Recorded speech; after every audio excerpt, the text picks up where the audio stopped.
ఇదే ప్రసంగం కూడా మరలా 2016లో రెండవ వర్తమానంగా మీ మధ్యలో నిలిచాను. 8 సంవత్సరాల క్రితం మళ్ళీ ఆ వర్తమానం మీకు చెప్తున్నాను. 22వ వచనం, మత్తయి 14:22. వెంటనే ఆ జనసమూహంలో తాను పంపివేయనంతలో తన శిష్యులు దోణి ఎక్కి తనకంటే ముందుగా అద్దరికి వెళ్ళవాలని ఆయన వారిని బలవంతము చేశాడు. ఎక్కడికి ఆయన బలవంతం చేశాడంటే సముద్రం లోపలికి వారిని తోసిస్తాడు. అంటే మీరేమో ముందు సముద్రంలోకి వెళ్ళండి, నేను తర్వాత వస్తానని చెప్పి యేసుప్రభు వారు శిష్యులందరినీ కూడా దోణిలోకి పంపించారు. అయితే ఇక్కడ మరి తుఫాను వచ్చింది. తుఫాను వస్తుందని యేసుప్రభు వారికి తెలియదా అంటే తుఫాను వస్తుందని యేసుప్రభు వారికి తెలుసు. తెలిసినప్పటికీ సరే యేసు వారిని సముద్రంలోకి పంపించాడు. దీని అర్థం ఏమిటంటే ఒక వ్యక్తి దేవుని చిత్తంలో ఉండి సముద్రంలో ఉన్న తుఫాన్లో ఉన్న అతనికి మేలే. ఒకవేళ దేవుని చిత్తంలో లేకుండా భూమి మీద మరి శోధింపబడటం అతనికి అది మంచిది కాదన్నది యేసుప్రభు వారి ఉద్దేశం. అంటే భూమి మీద ఉంటే వారికి ప్రమాదం ఉంది, సముద్రంలో ఉంటే వారికి మేలు ఉంది. సముద్రంలో ఉంటేనే వారి దేవుని చిత్తమని యేసు గ్రహించాడు. అందుకని వారిని లోపలికి పంపించాడు. మన సందర్భం ఏంటంటే 5 రొట్టెలు 2 చేపలు 5,000 మంది పుష్టిగా తిన్నారు, తృప్తిగా తిన్నారు. ఎలా తిన్నారు వాళ్ళు? తృప్తిగా తిన్నారు. యేసుప్రభు వారు ఏది ఇచ్చినా చాలా రుచిగా ఇస్తాడు, చాలా తృప్తిగా ఇస్తాడు. 5 రొట్టెలు 2 చేపలే ఆయన 5,000 మంది పురుషులు విస్తారంగా భుజించారు. ఇంకా 12 గంపలు మిగిలాయి. ఎలా తిన్నారు చూడండి ఆ మాటలు. 14:19 పచ్చిక మీద కూర్చుండని జనులకు ఆజ్ఞాపించి ఆ 5 రొట్టెలను 2 చేపలను పట్టుకొని ఆకాశం వైపు కళ్ళెత్తి ఆశీర్వదించి ఆ రొట్టెలను విరిచి శిష్యులకు ఇచ్చిన. శిష్యులు జనులకు వడ్డించరి. వారందరూ తిని తృప్తి పొందిన తర్వాత మిగిలిన ముక్కలు 12 గంపల నిండా ఎత్తిరి. తిని తృప్తిగా తిన్నారు. అంటే ఈ 5,000 మంది పురుషులు, 5,000 మంది స్త్రీలు, 2,000 మంది పిల్లలు, మొత్తం 12,000 మంది ఉండవచ్చు. తమ జీవితంలో ఇంత మధురమైన రొట్టెలు అంతకుముందు వాళ్ళు ఎప్పుడూ చేసి ఉండలేదు. ఎంత మంచి వంట చేసే వాళ్ళైనా, ఎంత మంచి కుక్ అయినా మరి ఇలాంటి వంట వాళ్ళ రుచి మనకి యేసుప్రభు వారు ఏది ఇచ్చినా సరే చాలా రుచికరమైనదిగా చేస్తాడు. ఆ రొట్టెలు తిన్న వాళ్ళు షాక్ అయిపోయారు. ఇంత మధురమైన, ఇంత రుచికరమైన రొట్టెలు మన జీవితంలో ఇంతకుముందు ఎప్పుడు తినలేదే. యేసుప్రభు వారు ఇలాంటి రొట్టెలు ఇస్తాడా? ఒకవేళ ఆయన వెంబడిస్తే ప్రతిరోజు ఇలాంటి రొట్టెలే మనకిస్తాడు అనుకొని 2వ రోజు కూడా ఆయన వెంబడించడానికి వచ్చారు. యేసుప్రభు కొరకు వాళ్ళు వచ్చారు. ఎందుకు వచ్చారు వాళ్ళు? రక్షణ పొందాలనా? పాపక్షమాపణ పొందాలనా? కాదు. దేనికోసం వచ్చారు? రొట్టెల కోసం వచ్చారు. యేసుప్రభు వారు నీళ్ళను ద్రాక్షరసంగా చేసినప్పుడు ఆ పెళ్లి ప్రధాన విందుకు మతిపోయింది.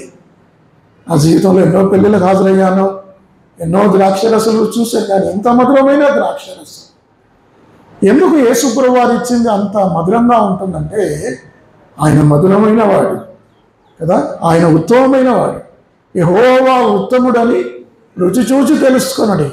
ఉత్తముడైన వాడు ఏది ఇచ్చినా అది రుచిగానే ఉంటుంది. ఆయన ద్రాక్షరసం ఇచ్చిన రుచిగానే ఉంటుంది, ఆయన ఆహారం ఇచ్చినా రొట్టెకి రుచిగానే ఉంటుంది, రొట్టెలు ఇచ్చినా రుచిగానే ఉంటుంది. అర్థమైందండి? అయితే ఇది అందరితో ఆగలేదు. మనం కనుక యేసు ప్రభువును రాజుగా చేస్తే ఎప్పుడంటే అప్పుడు మనకు ఆయన రొట్టెలు ఇస్తాడు. కాబట్టి అందుకని చెప్పి ప్రజలందరూ కూడి వచ్చి యేసు ప్రభువును యోహాను సువార్త, యోహాను సువార్త 6వ అధ్యాయాలు ఉంటాయి. ఆయన ఒప్పుకోకపోతే ఆయన బలవంతంగా రాజుగా చేయాలి, ఆయన రాజుగా చేసి ఆయన ద్వారా రొట్టెలు తినాలని వారు ఆలోచించారు.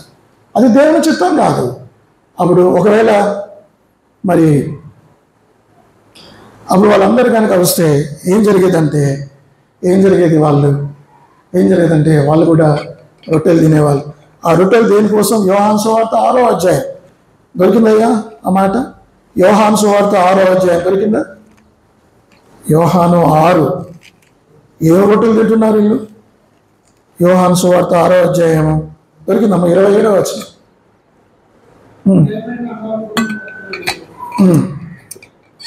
క్షయమైన ఆహారం కొరకు కష్టపడకుడి గాని నిత్య జీవము కలుగజేయు అక్షయమైన ఆహారం కొరకు కష్టపడి, ఈ రోజుల్లో మనం చేసే పనులన్నీ కూడా క్షయమైపోయే ఆహారం కొరకే. ఇవన్నీ కూడా వ్యర్థమైనవే. డబ్బులు సంపాదిస్తున్నారు, అక్రమంగా సంపాదిస్తున్నారు, న్యాయంగా సంపాదిస్తున్నారు. ఇదంతా దేనికోసం? క్షయమైపోయేది. యేసుప్రభు అంటాడు, భూమి మీద మీరు ధనం సంపాదించుకోండి, ఇక్కడ దొంగలు వేసి కన్నం వేసి దొంగలు ఇద్దరు తుప్పుపట్టును.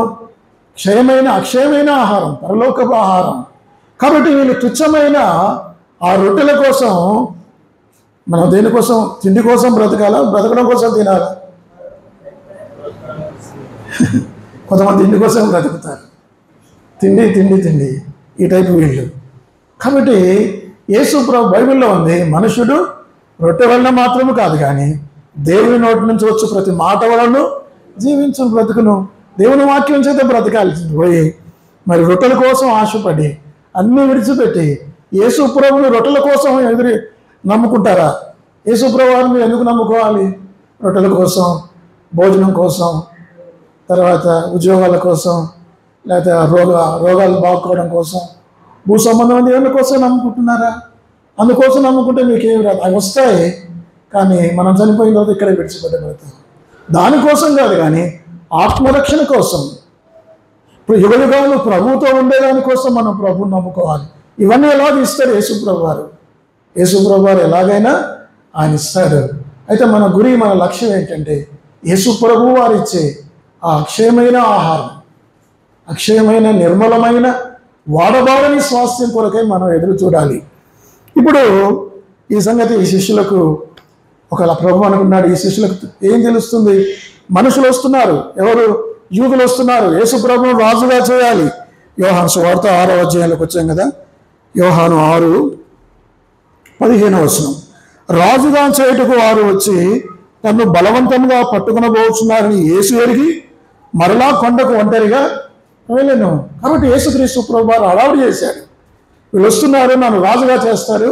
నేను రాజు, ఆయన రాజు కాడా? మరి యేసుప్రభు వారు రాజు కాడా? ముమ్మాటికి రాజు, రాజులకు రాజు, ప్రభువులకు ప్రభు. కానీ మొదటి రాత్రిలో ఆయన రాజుగా ఉండడానికి రాలేదు. దీనుడుగా, గొర్రెపిల్లగా, నీ కొరకు నా కొరకు లోక పాపమును మోసుకునే గొర్రెపిల్లగా ప్రాణం పెట్టడానికి వచ్చాడు. రెండవ రాకడలో ఆయన రారాజుగా రాబోతున్నాడు. అయితే యేసుప్రభు వారు వారిని తప్పించుకొని, ఈ సంగతి శిష్యులకు తెలిసిందనుకోండి. ఏ సంగతి? ఈ ప్రజలు యేసుప్రభును రాజుగా చేస్తామంటే వీళ్ళు అంటారు, ప్రభా, పేతురు అంటాడు, ప్రభా నువ్వు రాజుగా ఉండు, నువ్వు రాజు అయితే నేను ప్రధానమంత్రిగా ఉంటా. ఇస్కరియోతుతో ప్రభా నువ్వు రాజుగా ఉండు, నేను ట్రెజరర్ ఆర్థిక మంత్రిగా ఉంటా ప్రభా అంటాడు. వారు అప్పటికి ఇంకా వాళ్ళకి గ్రహింపు లేదు. పెంతెకోస్తు అనుభవం తర్వాత సంపూర్ణమైన గ్రహింపులోకి శిష్యులు వచ్చారు, అపోస్తలులు వచ్చారు. అంతకన్నా ముందు వాళ్ళకి అంత గ్రహింపు లేదు. అందుకని చెప్పి ప్రజల మాటలు శిష్యుల చెవిలో పడకుండా ముందుగానే యేసుప్రభు వారు వారిని బలవంతం చేసి సముద్రంలోకి త్రోసివేశాడు. ఇప్పుడు సముద్రంలోకి వెళ్ళారు. వెళ్ళిన తర్వాత వీళ్ళకి తుఫాను వచ్చింది. ఇది చాలా విచిత్రం. మొదటిసారి తుఫాను వచ్చినప్పుడు ఎవరున్నారు? మొదటిసారి తుఫాను వచ్చినప్పుడు యేసుప్రభు వారితో ఉన్నాడు. కానీ రెండవసారి తుఫాను వచ్చినప్పుడు యేసుప్రభు వారితో లేడు. కొన్నిసార్లు దేవుడు ఇలా పరీక్షలు పెడతాడు. మత్తయి 8లో నేను వీరితో ఉన్నప్పుడు తుఫాను వచ్చినప్పుడు వీళ్ళు ఏ విధంగా ప్రతిస్పందించారు. యేసుప్రభు ఎప్పుడు వాళ్ళతో ఉండడు కదా. ఆయన శిలువ వేయబడతాడు, సమాధి చేయించి తిరిగి పరలోకానికి వెళ్ళిపోతాడు. ఆయన పరలోకం వెళ్ళిన తర్వాత కొన్ని సంవత్సరాలు వాళ్ళు భూమి మీద ఉండాలి. అందుకని ముందుగానే వాళ్ళని ట్రైన్ చేస్తున్నాడు. ఇప్పుడు వీళ్ళు సముద్రంలోకి వెళ్ళిన తర్వాత తుఫాను వచ్చింది. ఆ తుఫాను భీకరమైన తుఫాను. తమ జీవితంలో అలాంటి తుఫాను ఎన్నడూ వారు చూడలేదు. సాయంత్రం వాళ్ళు సముద్రంలోకి వెళ్ళారు. సాయంత్రం నుంచి తెల్లవారుజాము వరకు తుఫాను ఉండనే ఉంది. అది ఆశ్చర్యం. అప్పుడు వాళ్ళు ఎంతో భయపడ్డారు. అయిపోయింది మన పని, ఈ రాత్రి ఇది మనకు కాలరాత్రి, ఈ రాత్రి మనం చనిపోతాం, ఇప్పుడు ప్రభువు లేడు, అయ్యో మన జీవితం ముగిసింది అని భయపడుతున్న క్రమంలో ఇప్పుడు యేసు ప్రభు వారు వారి కోసం ఏం చేస్తాడు అది మనం ఆలోచించాలి. కొన్నిసార్లు జీవిత తుఫాన్లోకి యేసు ప్రభు వారే మళ్ళీ నడిపిస్తాడు. ఇది ఆశ్చర్యం. ఇది ఎందుకోసం అంటే ఇది మన మేలు కొరకే కదా. బైబిల్లో ఉంది, లోకంలో మీకు శ్రమ కలుగును, ఆయనను ధైర్యం తెచ్చుకునండి, నేను లోకమును. కొన్నిసార్లు క్రైస్తవ జీవితం నల్లేరు మీద బండి నడకలా కాదు, సులువుగా ఉండదు. ఒకవేళ నువ్వు క్రైస్తవుడు అయ్యి దేవుణ్ణి నమ్ముకున్న తర్వాత 20-30 ఏళ్ళ తర్వాత నుంచి కూడా నీకు ఏ కష్టం ఏ బాధ లేకుండా నువ్వు గడుపుతున్నావంటే నువ్వు దేవుని బిడ్డలు కాకపోవచ్చు. ఎందుకంటే దేవుని బిడ్డలే కష్టాలు వచ్చి తీరాలి. ఎందుకంటే యేసుప్రభువు వారే కష్టాలకుండా, శ్రమలకుండా, ఆపదలకుండా వెళ్ళాడు. ఆయన బిడ్డలు ఆయన అడుగుజాడలో ఉన్నా మనకు కూడా కష్టాలు వచ్చి తీరుతాయి. బైబిల్లో ఉంది మన అనేకమైన శ్రమలు అనుభవించిన పిల్లపడ పరలోక రాజ్యంలో చేరాలని అపోస్తలుడైన పౌలు అపోస్తల కార్యం 14వ అధ్యాయంలో చెప్తున్నాడు. అయితే శ్రమలు 2 రకాలు, లేకపోతే తుఫానులు 2 రకాలు. తుఫాన్లు ఎన్ని రకాలు? 2 రకాలు. ఒకటేమో ద స్టార్మ్స్ ఆఫ్ కరెక్షన్ అంటారు. దీన్ని సరి చేయబడటం కోసం కొన్ని తుఫాన్లు దేవుడు మన జీవితంలో అనుమతిస్తాడు. ఎవరైనా ఏదైనా తప్పు చేస్తే దేవుని బిడ్డలు వారి జీవితంలో కొంత నష్టం జరుగుద్ది. అవిధేయత చూపిస్తే, పాపంలో కొనసాగితే, దేవుని వాక్యానికి అవిధేయులుగా జీవించి వాక్యం తెలిసినప్పటికీ సరే దాని ప్రకారం జీవించకుండా వాక్యాన్ని నిర్లక్ష్యం చేసి తన సొంత మార్గంలో జీవిస్తున్న వ్యక్తిని దేవుడు వదిలిపెట్టాడు.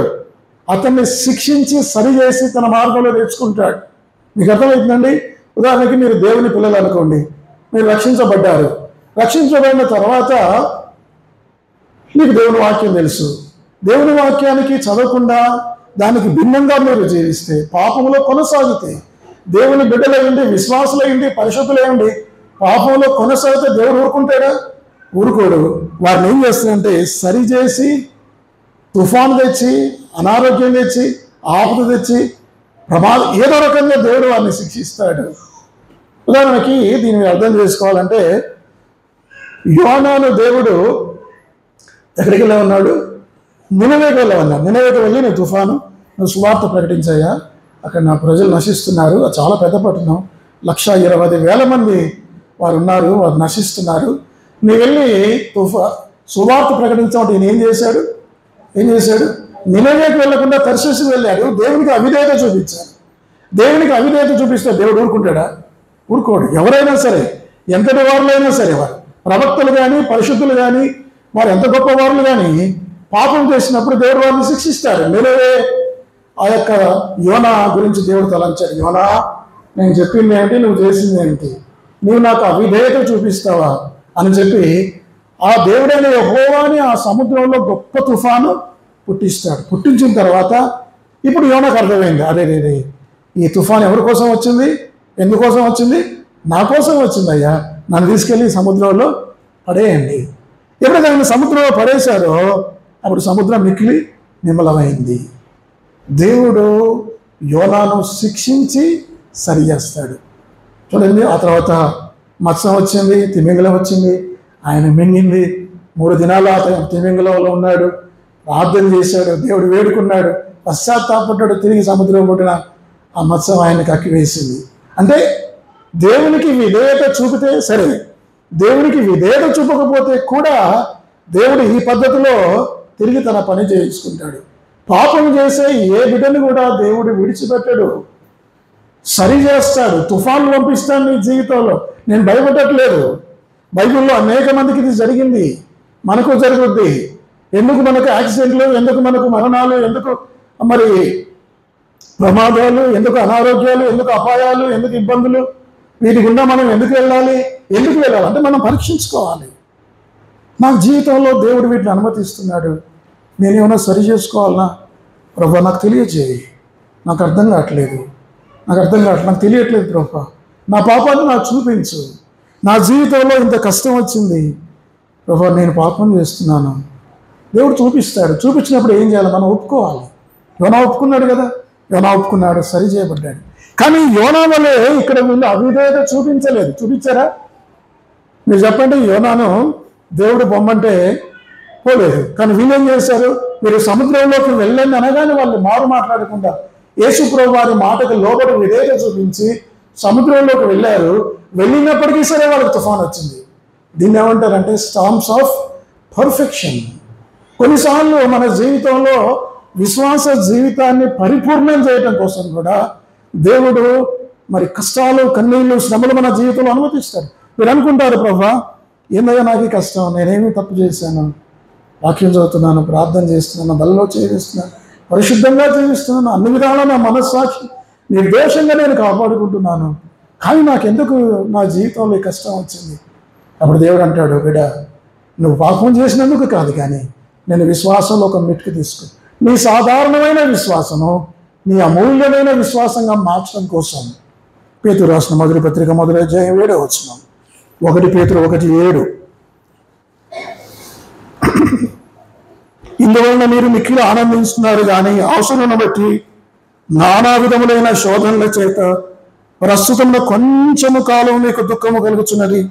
నశించిపోవు సువర్ణం అగ్ని పరీక్ష వలన శుద్ధపరచబడుతున్నది కదా.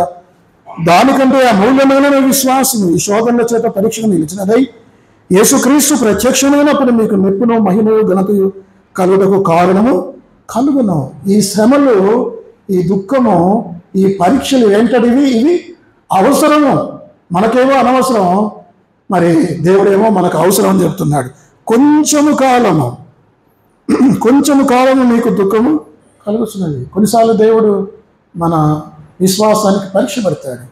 ఆ పరీక్షలో పాస్ అయితే 10th క్లాస్ పిల్లలు పాస్ అయితే ఇంటర్కి వెళ్తారు, ఇంటర్ పాస్ అయితే డిగ్రీకి వెళ్తారు, డిగ్రీ పాస్ అయితే పీజీకి వెళ్తారు. అట్లాగే విశ్వాసం అనే స్కూల్లో మనం ఉన్నాం. We are in the school of faith. మనకు కూడా పరీక్షలు వస్తాయి. Faith must be tested before it can be trusted. మన విశ్వాసం ఎంత నాణ్యమైనదో తెలుసుకోవాలంటే దేవుడు మనల్ని పరీక్షిస్తాడు. అది గుర్తుపెట్టుకోవాలి. కాబట్టి ఇవి వీళ్ళకి వచ్చిన శోధన పరీక్షలు ఎలాంటివంటి స్టాంప్స్ ఆఫ్ పర్ఫెక్షన్. మీరు కూడా ఎవరికెవరు ఆలోచించుకోండి. బల్లలో చేయకముందు మీకు వచ్చిన కష్టాలు ఎందుకు వచ్చాయి, మీకు వచ్చిన బాధలు ఎందుకు వచ్చాయి, రోగాలు ఎందుకు వచ్చాయి, అనారోగ్యాలు ఎందుకు వచ్చాయి?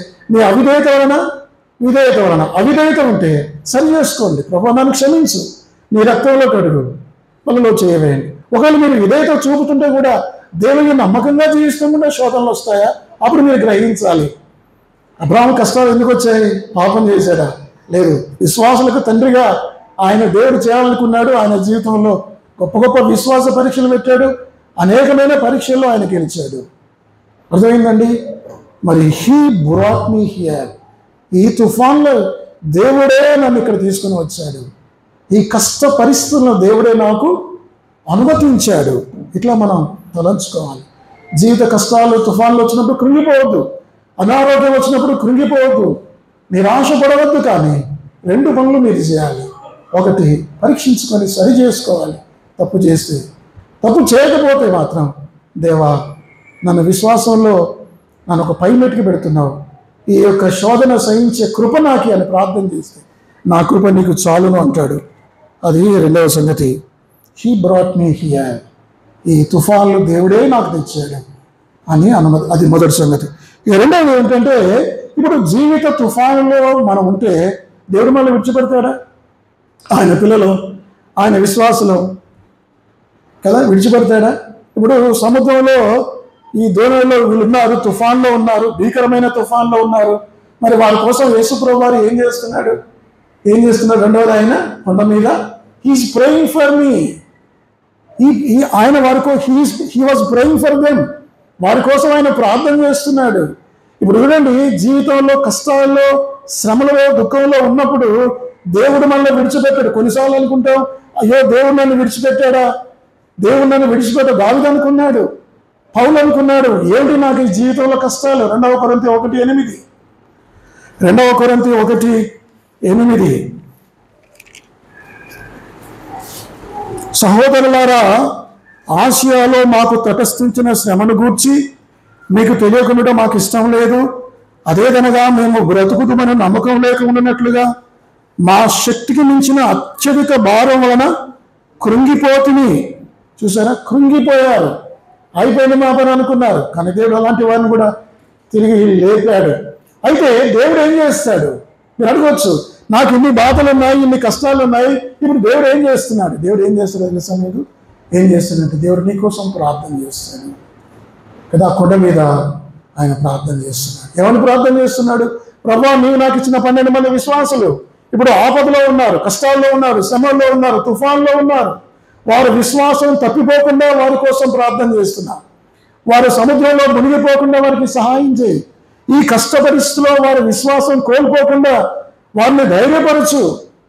ఇప్పుడు లిటరల్గా అదే జరుగుతుంది. ఇప్పుడు యేసుక్రీస్తు ప్రభువు వారు ఎక్కడున్నాడు?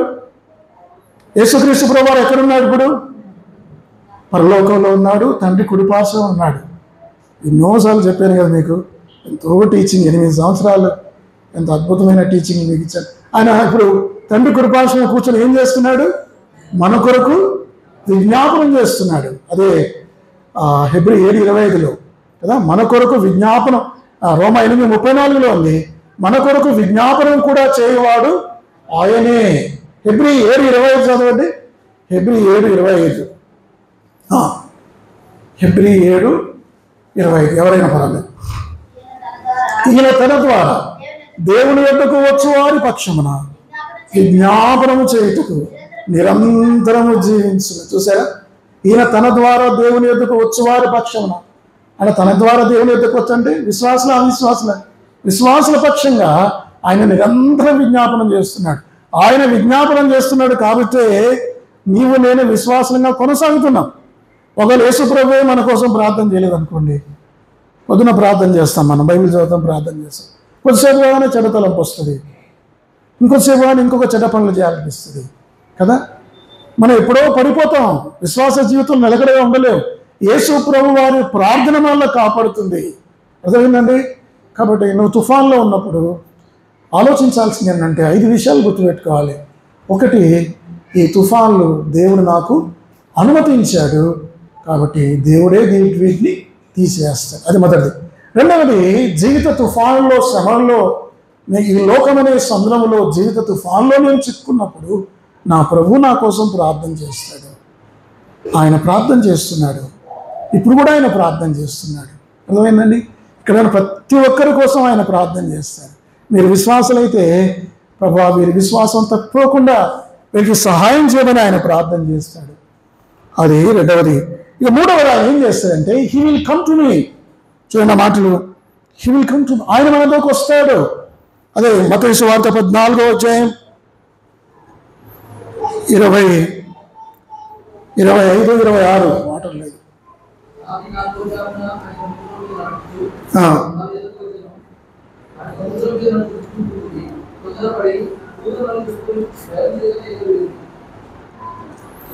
రాత్రి 4వ జామున ఆయన సముద్రం మీద నడుచుచు వారి యొద్దకు వచ్చాను. యేసుక్రీస్తు ప్రభువారు వారి యొద్దకు వచ్చాడు. యేసుక్రీస్తు ప్రభువారు వారి యొద్దకు వచ్చాడు.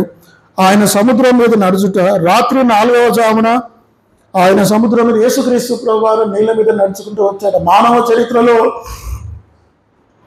రాత్రి సముద్రంలో ఎంత విచిత్రం.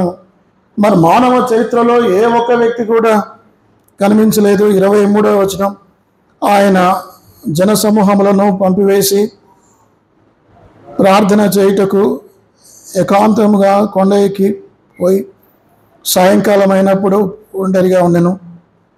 దొరికిందా?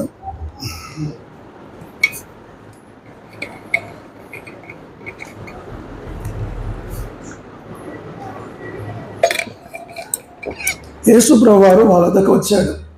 ఎలా వచ్చాడంటే సముద్రం మీద నడుచుకుంటూ ఆయన వచ్చాడు. మానవ చరిత్రలో ఒకే ఒక్క వ్యక్తి సముద్రం మీద నడుచుకుంటూ వచ్చాడు.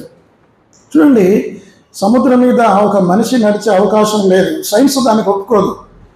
డైనమిక్స్ మనకి ఏం చెప్తాయంటే అంటే ఒక మనిషి భూమి మీద ఎంతైతే లోడ్ అప్లై చేస్తామో, ఈ సైన్స్ విద్యార్థులకు, ఇంజనీరింగ్ చదివిన విద్యార్థులకు తెలుసు, ఎంత లోడ్ అయితే మనం అప్లై చేస్తామో భూమి మీద అంతే లోడ్ వ్యతిరేకంగా మన మీద అప్లై కాబడుతుంది. కాబట్టి మనిషి సాదాసీదగా నడిచిపోతాడు. కానీ సముద్రంలో నీళ్ళలో ఆ గుణం లేదు. అర్థమైందా? నీళ్ళు మత్తయి సువార్త 14వ అధ్యాయం, he will come to me, he will help me grow. ఆయన సముద్రం మీద నడుచుటూ శిష్యులు చూచి తొందరపడి భూతమని చెప్పుకొని భయం చేత కేకలు వేసిరి. వెంటనే యేసు ధైర్యం తెచ్చుకున్నాడు. ఒక 5 విషయాలు ముఖ్యంగా నేను మీతో చెప్తాను, ముగిస్తాను. కాబట్టి యేసుక్రీస్తు ప్రభువారు ఆయన మన కొరకు ఆయన ప్రాణం పెట్టాడు. ఆయన మన కొరకు ప్రాణం పెట్టాడు. ఆయన మన వద్దకు వచ్చాడు. ఆయన వస్తాడు. యేసుక్రీస్తు ప్రభువారు మన దగ్గరకు వస్తాడు. ఆయన మనల్ని విడిచిపెట్టేవాడు కదా. ఆయన మన పాటలు చూసేవాడు. మార్కు సువార్త 6వ అధ్యాయం, మార్కు సువార్త 6వ అధ్యాయం దొరికిందయ్యా? మార్కు సువార్త 6వ అధ్యాయం దొరికిందా? మార్కు సువార్త 6వ అధ్యాయం దొరకలేదా?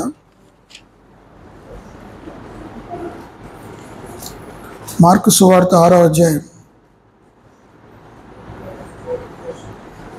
24వ వచనం. అప్పటికి ఆ దోణి ధరికి దూరముగా నుండగా గాలి ఎదురైనందున అలల వలన కొట్టబడుచుండెను. రాత్రి 4వ జామున ఆయన సముద్రం మీద నడుచుచు వారి యొద్దకు వచ్చెను. వారు మిక్కిలి పాటలు పడుచుండగానే మాట ఉందమ్మా. వారు మిక్కిలి పాటలు పాడుచుండగానే మాట వేరే అధ్యాయంలో ఉంది.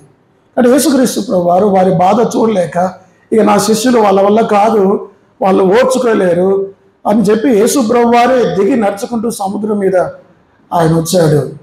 మరి సముద్రం మీద నడు అనేది గొప్ప అద్భుతం, డైనమిక్స్ ఇందాక మనం చెప్పుకున్నాం. ఇక్కడ యేసుక్రీస్తు ప్రభు వారు సైన్స్కి భిన్నంగా కూడా విశ్వాసం ఉంటుందన్న సంగతి మీరు జ్ఞాపకం చేసుకోవాలి. యేసు ప్రభు వారు వాళ్ళ దగ్గరకు వస్తే వాళ్ళు ఏం చేస్తున్నారు? యేసు ప్రభుని పట్టుకొని ఏమంటున్నారు? దేవుడా అంటున్నారా? భూతం అంటున్నారు. ఎందుకు భూతం అంటున్నారు చెప్పండి? ఎందుకు భూతం అంటున్నారు? మన హృదయంలో భయం ఉంటే దేవుడు కూడా ఎట్లా కనబడతాడు? దయ్యం కనబడతాడు. విశ్వాసం ఎక్కువైతే భయం తక్కువైద్ది, భయం ఎక్కువైతే విశ్వాసం. Faith and fear cannot well together in the same heart అన్నట్లుగా. కాబట్టి వీళ్ళు ఏం చేశారంటే యేసు ప్రభు వారిని పట్టుకొని, దేవుని పట్టుకొని, దయ్యం భూతం భూతాడు. యేసు ప్రభు అన్నాడు, నేను మీకోసం వచ్చాను, మీరు బాధపడుతున్నారు, సముద్రంలో మీరు ఈదలేరు, తుఫాన్లు మీరు జయించలేరని బిడ్డలారా, నేను మీ దగ్గరకు వచ్చానని చెప్తాడు. అప్పుడు పేతురు ఆశ్చర్యపోయాడు. పేతురు ఏమన్నాడు? పేతురు, ప్రభు నీవే అయితే నీళ్ళ మీద నడిచి నా దగ్గరకు రావడానికి సెలవిమ్మన్నాడు. అప్పుడు యేసు ప్రభు వారు ఆయన విశ్వాసం ఇచ్చి నువ్వు నా దగ్గరికి రా అన్నాడు. అయితే యేసు ప్రభు వారు పిలుపుని అందుకున్న ఈ పేతురు మరి గొప్ప విశ్వాసంతో ప్రారంభించాడు ప్రభుని వద్దకు వెళ్దామని. చివరికి మధ్యలోకి వెళ్ళేసరికి ఆయనకి ఏమైంది? అల్ప విశ్వాసం. He started out with great faith but ended up with little faith. గొప్ప విశ్వాసంతో ప్రారంభించిన పేతురు అల్ప విశ్వాసంతో తన జీవితాన్ని ముగించాడు. మునిగిపోవడం సాగడం మునిగిపోతున్నాడు. అప్పుడు యేసు ప్రభు వారు తన చేయబట్టి లేపాడు. దేవుని బిడ్డలంగా మనం ఈ 5 విషయాలు మనం నేర్చుకుంటే చాలు. మొట్టమొదటిగా యేసు మన జీవితంలో తుఫాన్లు వచ్చినప్పుడు మనం అనుకోవాలి, యేసు ప్రభు వారు ఈ కష్టాల గుండా నడిపిస్తున్నాడు, ఆయన నన్ను విడిపిస్తాడు, నాకు సహాయం చేస్తాడు. ఆయన నేను దుఃఖంలో కష్టంలో ఉన్నప్పుడు నన్ను విడిచిపెట్టాడు, ఆయన నా కోసం ప్రార్థన చేస్తాడు. మూడవది ఆయన నా దగ్గరికి వస్తాడు, వచ్చి రావడమే కాదు, ఆయన నాకు సహాయము చేస్తాడు. He will help me to grow. మునిగిపోతున్న పేతురుని యేసుప్రభు ఏం చేశాడు? చేయబట్టి పైకి. యేసుప్రభు అల్ప విశ్వాసి ఎందుకు సందేహించితివి? కొన్నిసార్లు మనం తప్పులు చేసినా, పాపాలు చేసినా దేవుడు మనల్ని క్షమిస్తాడు. 4వది ఏంటంటే he will see me through. ఆయన అందరికీ చేర్చేవాడు ఆయనే. మత్తయి సువార్త 14వ అధ్యాయం చూడండి ఆ మాట. మత్తయి 14 32వ వచనం 33వ వచనం చదవండి. వారు దోణి ఎక్కినప్పుడు గాలి అనగను, అందులో దోణిలో ఉన్నవారు వచ్చి నీవు నిజముగా. మొదటిసారి తుఫాను అడిగినప్పుడు వాళ్ళు ఏమనుకున్నారు? మత్తయి సువార్త 8వ అధ్యాయంలో తుఫాను యేసుప్రభు వారు ఆపాడు కదా, ఆపినప్పుడు వాళ్ళు ఏమనుకున్నారు యేసుప్రభు గురించి? ఈయన ఎవరో ఈయన మాటకు గాలియు సముద్రము లోపడుచున్నాం అన్నారు. రెండవసారి తుఫాను అడిగిన ఏమన్నాడు? ఈయన నిజముగా దేవుని కుమారుడని మొక్కారు. తర్వాత వాళ్ళందరికీ తర్వాత ఆ రాత్రి 5 అద్భుతాలు జరిగాయి. ఎన్ని అద్భుతాలు? 5 అద్భుతాలు జరిగాయి. ఒకటి మరి యేసు ప్రభు వారు నీళ్ళ మీద నడిచాడు, ఒక అద్భుతం. రెండవది పేతురు కూడా నీళ్ళ మీద నడిచాడు, రెండవ అద్భుతం. మూడవది మునిగిపోతున్న పేతుర్ని చేయబట్టి యేసు ప్రభు వారు పైకి లేపాడు, 4వ అద్భుతం. ఎన్నోది? 4వదా? మూడవది. 4వది ఏంటంటే యేసు ప్రభు వారు ఆ దోణిలోకి పోగానే ఏమైందట? ఆ సముద్రం తుఫాను ఆగిపోయింది. 5వది ఏంటంటే ఇంకా వాళ్ళు రాత్రంతా శ్రమ పడ్డారు కదా, యేసు ప్రభు వారు ఇంకా వారిని కష్టపడటం ఇష్టం లేదు. అట్లా వాళ్ళు దోణిలో ఇట్లా కూర్చున్నారో లేదో అద్దరికి వాళ్ళు కపెర్నహూముకి వెళ్ళిపోయారు, ఆ అవతల వద్దకు వెళ్ళిపోయినట్లుగా ఉంది. 5 అద్భుతాలు జరిగాయి. దేవుడు నీ జీవితంలో కూడా అద్భుతాలు జరిగిస్తాడు. కాబట్టి జీవితంలో శ్రమలు చేయని కుంగిపోవద్దు. యేసు ప్రభు మీద విశ్వాసం ఉంచండి. ఒకవేళ మనం పాపం చేస్తే పాపాలు ఒప్పుకుందాం. ఒకవేళ పాపం చేయకపోకుండా కూడా మనకు శ్రమలు వస్తే దేవునికి మన విశ్వాస జీవితాన్ని దేవుడు పరీక్షిస్తున్నాడు. మనకు మెప్పు, ఘనత, మహిమ కారణం అవుతుంది. దేవుడి వాక్యం దీవించును గాక.